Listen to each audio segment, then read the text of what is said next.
সকলক গ্ৰেপ্তাৰ কৰিবই লাগিব, এইটো 101%। তাৰ কাৰণে আমি আজি ৰাইজকো অৱগত কৰি আহিছোঁ, আপোনালোকৰ জৰিয়তে অসম অৰুণাচলত থকা সকলো ৰাইজকো এই কথা আমি স্পষ্টভাৱে ক'ব বিচাৰোঁ।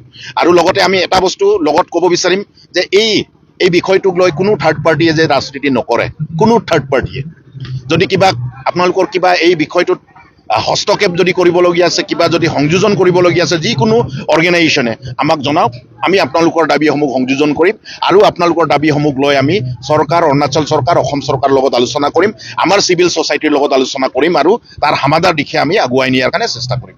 প্ৰথমে অৰুণাচলৰ এগেইনষ্টতে ব্লকেট কৰিছিল, কিন্তু আমি পাছত আলোচনা কৰিছোঁ অৰুণাচলৰ সকলো চিভিল ছ'চাইটি, ষ্টেক হোল্ডাৰ, অৰুণাচলত থকা যিমান আবুটানী অৰ্গেনাইজেশ্যনৰ যিটো নিচিয়ে হওক, আপাটানীয়ে হওক, সি তাগিনে হওক, সি আদি গালৈ হওক, সকলোৱে আমাক আবেদন কৰিছে যে এই বিষয়টোক আপোনালোকে এটা সূক্ষ্মভাৱে বিশ্লেষণ কৰি তাৰ এটা সমাধা উলিয়াওক।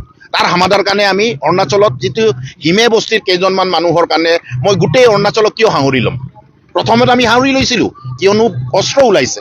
এতিয়া এখেতসকলৰো যিসকল অৰুণাচলত থকা যি ষ্টুডেণ্ট অৰ্গেনাইজেশ্যন, এখেতসকলেও স্বীকাৰ কৰিছে যে অস্ত্ৰ কিয় কৰিব, আৰু তাক লৈ এখেতসকলেও সিদ্ধান্ত কৰিছে এতিয়াৰ পৰা যিসকলে অস্ত্ৰ উঠাব তেখেতসকলৰ ওপৰত বিচাৰ কৰাৰ কাৰণে আমি জইনভাৱে সিদ্ধান্ত গ্ৰহণ কৰিছোঁ। তাৰ কাৰণে আমি অৰুণাচলৰ বিৰুদ্ধে কেতিয়াও আমি সংগ্ৰাম নাই কৰা, আমি আমাৰ ন্যায় সংগ্ৰাম কৰিছোঁ। তাৰ কাৰণে অৰুণাচলৰ যিসকল আমাৰ ষ্টেক হোল্ডাৰ অৰ্গেনাইজেশ্যন আছে, তাতে চিভিল ছ'চাইটি আছে, এখেতসকলে আমাক সহযোগ কৰিছে। তাৰ কাৰণে আমি TMPকে ধন্যবাদ জনাইছোঁ। এই ধন্যবাদৰ জৰিয়তে এখেতসকলৰ যি ইকনমিক ব্লকেট আমি উইথড্ৰ কৰিছোঁ।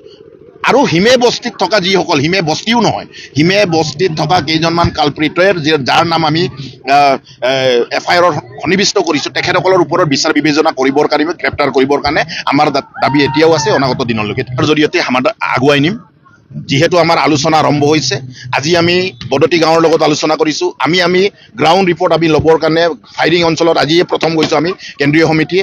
যোৱাকালিয়ে আমি অসম মেডিকেল কলেজত যিসকল গুলীবিদ্ধ আমাৰ ভাই ভণ্টিসকল আছে, ভাইসকল আছে, তেখেতসকলক যোৱাকালি আমি চাইছোঁ। এখেতসকলৰ উন্নত চিকিৎসাৰ কাৰণে এতিয়াও বহু কাম কৰিবলগীয়া আছে। অহাকালি দিনটোত আকৌ আমি আছাম মেডিকেল কলেজলৈকে যাম, তাত উন্নত চিকিৎসাৰ কাৰণে এতিয়াও গুলি গাৰ ভিতৰত এতিয়াও দুটা বাকী আছে। তাৰ কাৰণে আমি সেই গোটেই প্ৰক্ৰিয়াবোৰ সমাপ্ত কৰাৰ পাছত আমি নেক্সট প্ৰক্ৰিয়াবোৰ আমি আৰম্ভ কৰিম। অসম চৰকাৰ আৰু অৰুণাচল চৰকাৰে দায়িত্ব লৈছে গ্ৰেপ্তাৰ কৰাৰ কাৰণে। তেখেতসকলে যদি গ্ৰেপ্তাৰ নকৰে তাৰ পৰিণামটো তেখেতসকলে ভুগিব, সেই কথাটো মই পাছত আলোচনা কৰিম। এতিয়া প্ৰথমে গোটেই ছিষ্টেমটোক ৰিকভাৰী কৰাৰ কাৰণে আমি কাম কাজ কৰি আছোঁ। কালপ্ৰিট যিসকল আছে এখেতসকলকতো এৰেষ্ট কৰিবই লাগিব। এইটো অসম গভৰ্ণমেণ্টক আমি আমাৰ যি সময়সীমা আছিলে আমি দিছোঁ, আৰু সেই সময়সীমা আমি অৰুণাচলকো প্ৰেৰণ কৰিবৰ কাৰণে অসম চৰকাৰৰ জৰিয়তে আমি যোৱা 13 তাৰিখে জনাইছোঁ। এতিয়া আপোনালোকৰ যিটো আমাৰ যি সময়সীমা আছে অসম চৰকাৰে দিয়া, সেই সময়সীমা আজি পাৰ হৈ গৈছে। আমি কালিলৈ চাওঁ কালি কি কৰে। যিহেতু আজি 15 আগষ্ট আছিলে, অসমৰ যি বিষয়টোক লৈ যিজন আমাৰ মন্ত্ৰী দায়িত্বত আছিলে অতুল বৰা ডাঙৰীয়া, তেখেত আজি ক'ৰবাত নহয় ক'ৰবাত 15 আগষ্ট বুলি এইটো প্ৰগ্ৰামত আছিলে চাগে, আমি খবৰ লোৱা নাই। আমি কালিৰ ভিতৰত আকৌ খবৰ ল'ম। কিন্তু আমি আপোনালোকৰ জৰিয়তে ক'ব বিচাৰিম যে অসম অৰুণাচলত থকা সকলো ৰাইজক আমি এটা বস্তু জনাব বিচাৰিম যে যিসকল কালপ্ৰিটৰ নাম আমি ইয়াতে সন্নিৱিষ্ট কৰিছোঁ, সেই কালপ্ৰিটসকলক চৰকাৰে, অসম চৰকাৰে বা অৰুণাচল চৰকাৰে গ্ৰেপ্তাৰ কৰিবই লাগিব, এইটো 101%। কিন্তু ইয়াতে এটা কেইজনমান মানুহে এইটোকো ধৰিব পাৰে যে আপোনালোকে 48 ঘণ্টাৰ পাছত কিয় কি নকৰক, এনেকৈ কথা এটা আহিছে। মই আপোনালোকক জনাব বিচাৰিম যে আমি TMPকে ইকনমিক ব্লকেট কৰাৰ পাছত আমাৰ যিসকল 11জন আহত যিসকল আমাৰ ল'ৰা আছিল, এখেতসকলক আমিও সময় নোপোৱাৰ কাৰণে আমি মেডিকেলত চাব পৰা নাছিলোঁ। আমি কেন্দ্ৰীয় সমিতি, আমাৰ জিলা সমিতিৰ তৰফৰ পৰা আমাৰ যিসকল দায়িত্বত থকা আমাৰ কৰ্মকৰ্তাসকল তাত আছেই আছাম মেডিকেল কলেজত। আমি যোৱাকালি দিনভৰৰ কাৰ্যসূচী আছিল যে আমাৰ যিবোৰ ল'ৰাবোৰ আছিল, যিবোৰে আহত হৈছে, এখেতসকলে কেনেকৈ ৰিকভাৰী হ'ব লাগে তাৰ কাৰণে আমি অসম মেডিকেল কলেজত থকা স্পেচিয়েল যিসকল ডক্টৰ আছে এখেতসকলৰ লগত আমি যোৱাকালি ৰাতি 11টা বজালৈকে আমি আলোচনা কৰিছোঁ। আজিৰ দিনত আমি বদতি ৰাইজে গোটেই ভিক্টিম, যি বদতি ৰাইজে ক্ষতিগ্ৰস্ত হৈছে এই গোটেই ঘটনাটোক লৈ, সেই ক্ষতিগ্ৰস্ত হোৱা এই যিটো বদতি ৰাইজৰ ওচৰত আমি আজি TMPকে কেন্দ্ৰীয় সমিতি আমি আজি গৈছোঁ, উপস্থিত হৈছোঁ, আৰু তেখেতসকলৰ লগত আমি মত বিনিময় কৰিছোঁ।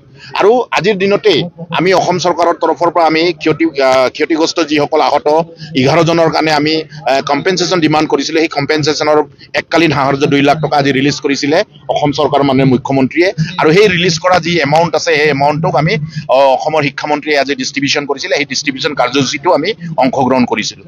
আমি গ্ৰাউণ্ড ৰিপৰ্ট তাত একজেক্টলি কি হৈছিল তাৰ ৰিপৰ্টটো আমি আজিয়ে কেন্দ্ৰীয় সমিতিৰ টীমে আমি আজি এটা বৃহৎ দল এটাই গৈ এই জেগাটোত য'ত গুলীচালনাৰ ফায়াৰিং হৈছিলে সেই জেগাটোলৈকে আমি গৈছোঁ আৰু 1 ঘণ্টা 1.5 ঘণ্টা ধৰি তাতে আমি গোটেই ফায়াৰিং অঞ্চলটোক আমি পৰ্যবেক্ষণ কৰিছোঁ। সেইটো কোনো অৰুণাচলৰ মানুহ যোৱা নাই, কোনো অসমৰ মানুহ যোৱা নাই, কোনো নাগৰিক যোৱা নাই। আমি জিলা প্ৰশাসন, অৰুণাচল জিলা প্ৰশাসন আৰু অসমৰ জিলা প্ৰশাসনৰ হতুৱাই আমি TMPK কেন্দ্ৰীয় সমিতিৰ সজাতি দলে তাতে পৰ্যবেক্ষণ কৰোঁ আৰু ছাৰ্ভে কৰোঁ আৰু গ্ৰাউণ্ড ৰিপৰ্ট আমি লওঁ আৰু সেই গ্ৰাউণ্ড ৰিপৰ্টক ভিত্তি কৰি আমাৰ আলোচনা হ'ব।